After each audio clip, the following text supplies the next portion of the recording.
Nagaraju SFI Telangana రాష్ట్ర కార్యదర్శి ఫిబ్రవరి 12వ తేదీన దేశవ్యాప్తంగా 4 లేబర్ కోడ్లను రద్దు చేయాలని చెప్పేసి కార్మిక సంఘాలు ఇచ్చిన సమ్మెకు విద్యార్థులుగా భారత విద్యార్థి ఫెడరేషన్ ఎస్ఎఫ్ఐగా పూర్తి స్థాయి సంఘీభావాన్ని తెలుపుతా ఉన్నాం. ఈ దేశంలో నరేంద్ర మోడీ అధికారంలోకి వచ్చిన తర్వాత రాజ్యాంగ స్ఫూర్తికి విరుద్ధంగా అనేక చట్టాలు తీసుకొస్తా ఉన్నాడు. ఈ దేశంలో ఫెడరల్ స్ఫూర్తికి విరుద్ధంగా అనేక చట్టాలు తీసుకొచ్చుకొని అందులో ఆర్ఎస్ఎస్ భావజాలాన్ని అలాగే కార్పొరేట్ శక్తులకు ఉపయోగపడేటటువంటి చట్టాలు తీసుకొచ్చాడు.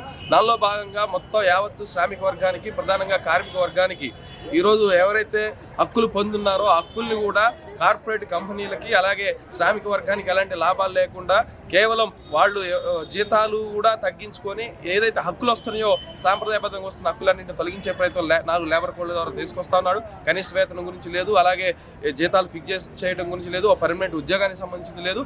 దీని ద్వారా ప్రభుత్వ రంగాన్ని ప్రధానంగా నిర్వీర్యం చేసే ప్రయత్నం చేయడం కోసం, ప్రభుత్వ రంగాన్ని ఎత్తేసే దానికోసం కుట్ర చేసి ఈ మొత్తం దేశ సంపదని కార్పొరేట్ శక్తులకి, అనిల్ అంబానీ అలాగే ఆదాని వీళ్ళకి దోచిపెట్టే దానికోసం తీసుకొస్తే ఈ చట్టాలని వెనక్కి తీసుకోవాలని. ఎందుకంటే విద్యార్థి తల్లిదండ్రులుగా ఉన్న వాళ్ళందరూ శ్రామిక వర్గంలో ఉన్నారు, కార్మికులుగా ఉన్నారు, వివిధ తయారీ రంగంలో ఉన్నారు, వివిధ ఫ్యాక్టరీలో పనిచేస్తూ ఉన్నారు, అసంఘటిత కార్మికులుగా పనిచేస్తూ ఉన్నారు.